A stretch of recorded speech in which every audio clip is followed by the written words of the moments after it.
Bonjour et bienvenue sur la chaîne Astro. Si cette vidéo vous plaît, n'hésitez pas à laisser un pouce bleu, voire un commentaire. Et si vous voulez en voir d'autres, n'oubliez pas de vous abonner et de cliquer sur la cloche. Merci. Bonjour à tous et bienvenue sur la chaîne Astro. Ça fait déjà plusieurs semaines que je vous parle de démarrer une série de tutoriels sur la photo planétaire. Nous l'avons fait ensemble, nous avons observé Jupiter et Saturne et aussi la Lune avec des très belles images au final. Et donc je vous propose de commencer aujourd'hui une nouvelle série de tutoriels sur la photo planétaire. Il y a beaucoup de choses à voir, parce qu'effectivement la photo planétaire est un domaine dans lequel on va essayer de tirer le maximum de la qualité de notre instrument, le maximum de l'information finalement qui nous est fournie à travers la lumière qui traverse notre atmosphère, et le maximum de ce qui aura été capté par notre caméra planétaire, avec toute la question aussi de l'électronique qui l'accompagne. Et donc effectivement nous allons faire un tutoriel en plusieurs parties, bien évidemment ce serait beaucoup trop long. Nous allons commencer aujourd'hui par parler des principes finalement théoriques et de finalement comment nous allons travailler pour faire notre acquisition planétaire. Ensuite nous parlerons des caméras planétaires, à savoir comment elles fonctionnent, quels sont les différents types, les différents modèles de caméras traditionnellement utilisés aujourd'hui voilà, par les astronomes amateurs, donc les différentes caméras disponibles sur le marché, sur quels critères on les choisit, et aussi quelques petits pièges à éviter. Nous allons parler bien sûr de la différence entre les capteurs monochromes et les caméras et les capteurs donc couleur. Nous allons parler des lentilles de Barlow et comment déterminer la lentille de Barlow dont vous avez besoin pour pouvoir adapter votre caméra à votre télescope. Nous allons parler des correcteurs de dispersion atmosphérique qui nous permettent de corriger le phénomène de réfraction de la lumière donc par l'atmosphère de la Terre.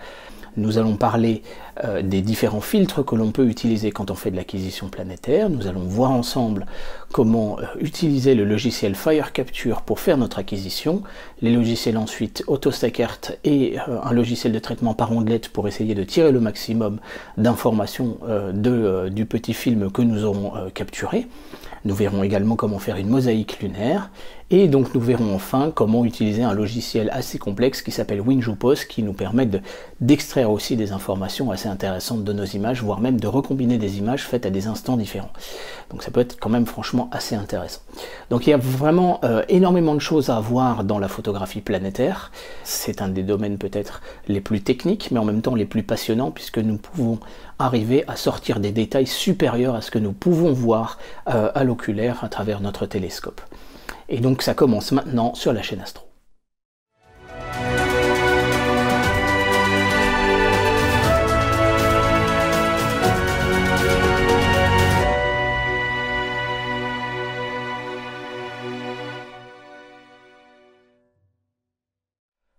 Alors la première question à se poser quand on va faire de l'acquisition planétaire, c'est déjà quelle est l'information que notre télescope va capturer. Cette information finalement, elle nous arrive sous la forme de lumière et elle va rentrer finalement par l'ouverture de notre instrument, que ce soit un télescope à miroir ou que ce soit une lunette ou un télescope de type catadioptrique, c'est-à-dire avec à la fois donc des ménisques ou des lentilles et à la fois des miroirs.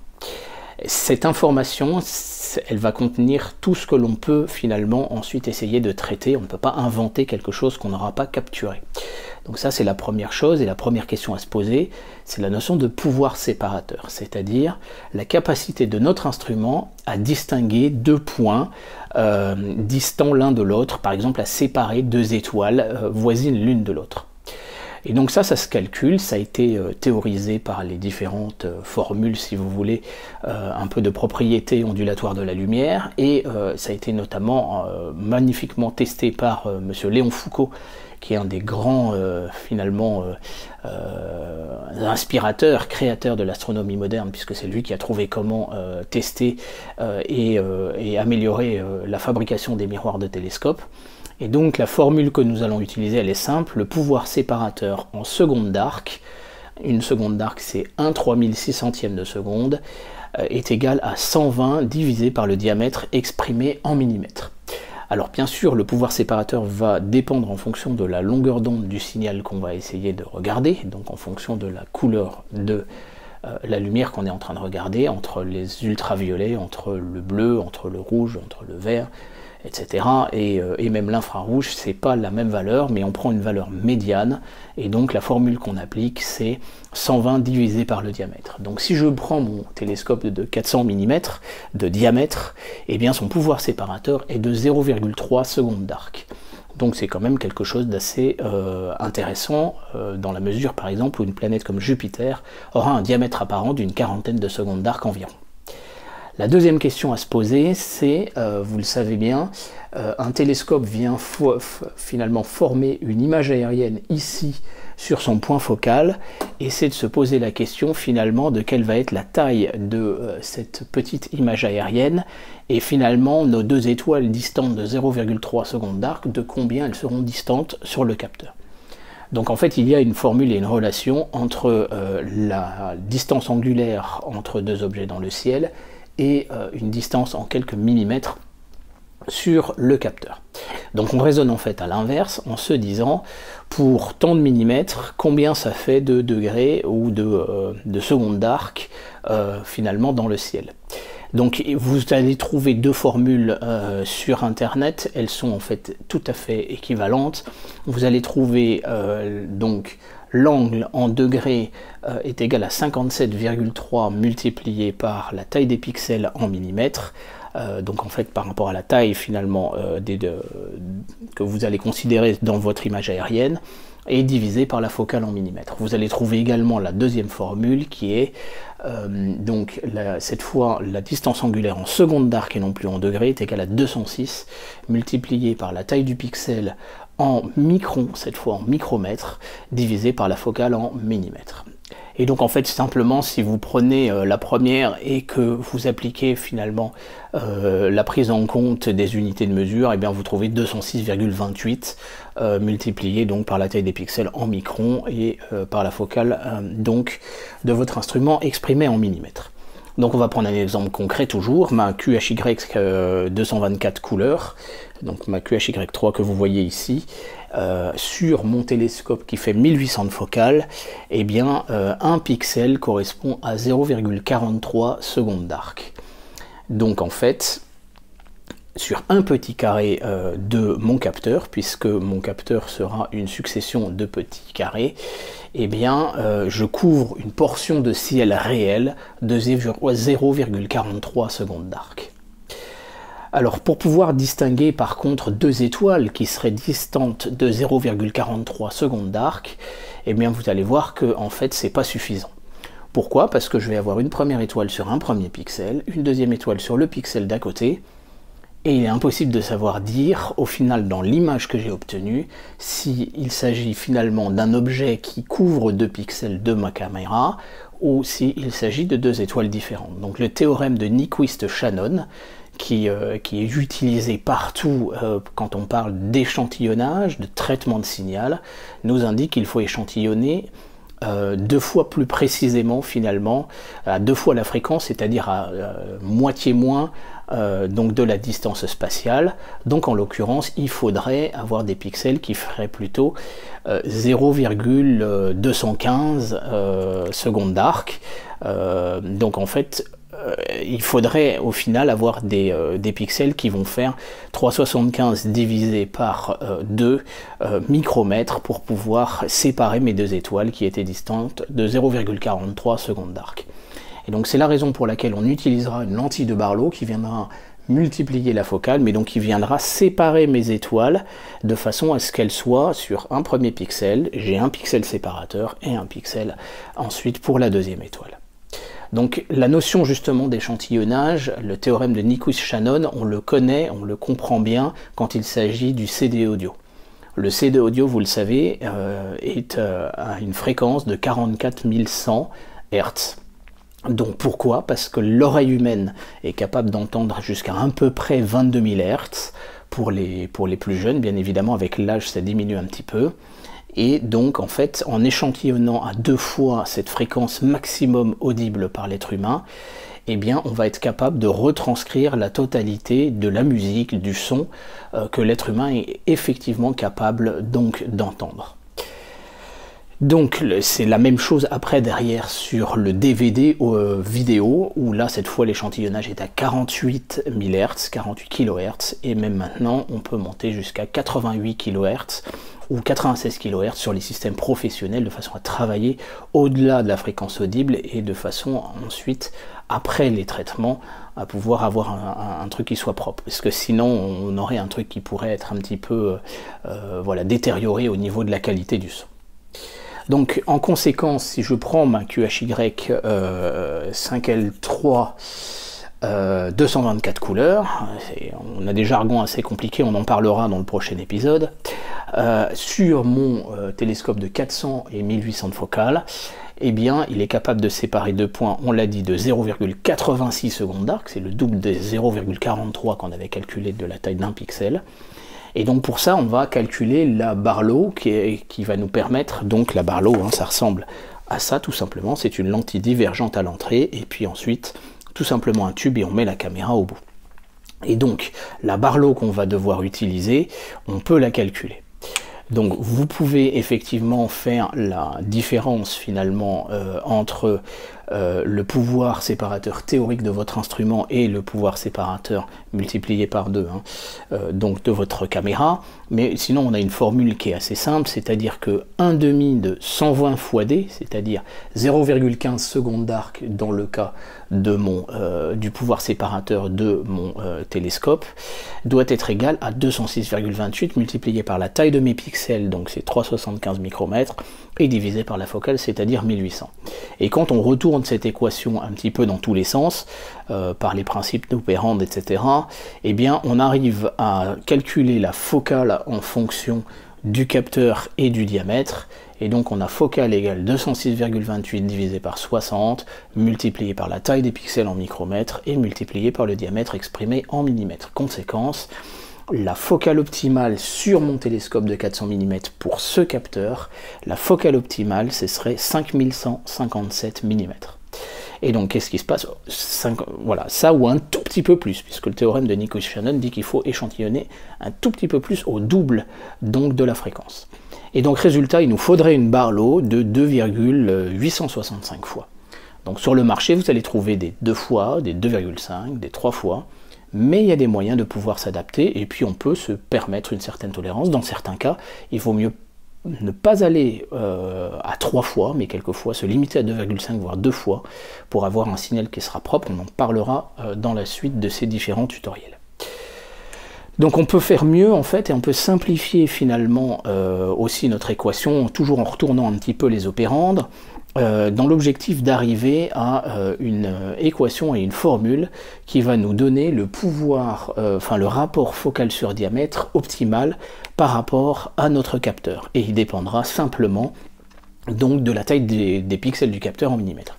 Donc la formule elle est simple, c'est le rapport focal sur diamètre doit être égal à 3,438 fois la taille des pixels exprimés en micromètres. Et donc ça, cette formule elle est très utile parce que ça me dit quoi? Que ma QHY 5L53 224 couleurs, elle est optimisée, enfin le télescope parfaitement adapté pour lui, c'est un télescope dont le rapport focal sur diamètre est à 12,9. Donc en fait, je peux soit acheter un télescope dont le rapport focal sur diamètre est très voisin, ça va être le cas par exemple d'un Maksutov, par exemple un Mach 150 1800, il a un rapport focal sur diamètre à 12, et finalement je suis voilà, un tout petit peu en dessous du pouvoir séparateur de l'instrument, mais quand on prend en compte l'obstruction de l'instrument, et ben en fait je pense qu'on est parfaitement adapté. Donc si vous avez un Mach 150 1800, cette caméra elle est parfaite. Et sinon, je peux utiliser une lentille de Barlow pour adapter, et je pourrais jouer éventuellement, voilà, sur les réglages, on en parlera. Ceci dit, tout ça c'est dans un monde parfait, c'est-à-dire un monde où le ciel est parfait, où la mise en température de l'instrument et la turbulence est parfaite, et également dans un monde où les optiques de l'instrument sont parfaites, et vous allez avoir 3 types d'altérations à votre image qui vont venir finalement un petit peu gâcher notre travail. La première altération, c'est ce que j'appelle une altération permanente. Elle est celle qui va être liée à la qualité optique de votre instrument. On en a déjà parlé, vous savez que sur mon télescope, j'ai fait repolir le miroir primaire par monsieur Franck Grière de la société Mirosphère, et le secondaire, je l'avais acheté chez lui. J'ai donc des miroirs qui sont d'une qualité bien supérieure à des miroirs industriels, dont les industriels vous vendront, pour des télescopes Newton, j'entends, attention, des télescopes avec un rapport qualité-prix donné, et donc effectivement la qualité va être en fonction de ce prix qui est quand même assez bas en fonction du diamètre. Je vous rappelle qu'un télescope de 400 mm, c'est plus gros que le télescope qui, en 1930, a permis à Clyde Tombaugh de découvrir la planète Pluton. Donc en 1930, ça c'était un télescope professionnel. Aujourd'hui, vous pouvez l'acheter pour 2200 € à peu près en qualité industrielle. Donc voilà, les télescopes qui sont vendus dans le commerce ne sont pas parfaits. Vous avez des télescopes dont le rapport qualité-prix forcément est peut-être un petit peu moins contraint. Les Maksutov ou les Schmidt-Cassegrain sont déjà des télescopes dont le marché est un petit peu moins concurrentiel parce que vous avez à peu près que 2 constructeurs à chaque fois. Mais vous pouvez, ceci dit, aller sur un télescope de 250 mm de diamètre comme le Melon de chez Takahashi qui vaut 9000 €. Par contre, la qualité des optiques est une qualité parfaitement professionnelle puisque ils sont garantis lambda sur 20, donc un état de surface et une parabole qui est absolument, ou une section d'arc de cercle, puisque je crois que ce sont des miroirs sphériques, qui est vraiment d'une qualité exceptionnelle. Donc si nous l'avons vu en fait dans les conseils d'observation planétaire, le grossissement maximum que vous pouvez effectivement obtenir sur votre télescope dépend de sa qualité. Normalement, c'est jusqu'à 2 et éventuellement quelquefois 2,5 fois le diamètre exprimé en millimètres. Et vous voyez qu'il y a des fois où vous n'êtes pas en mesure de pouvoir le faire.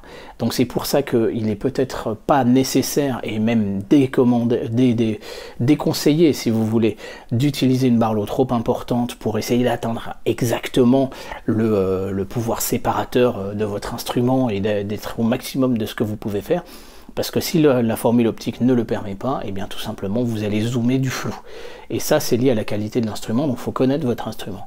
Si vous êtes en mesure de pouvoir atteindre sans difficulté le 1 fois D, voire 1,5 fois D, donc en termes de grossissement et avoir une image parfaitement piquée, donc dans des conditions on va dire à peu près habituelles d'utilisation, et bien là vous pouvez essayer d'aller pousser au maximum de la qualité de votre instrument en jouant sur les formules que nous venons de voir.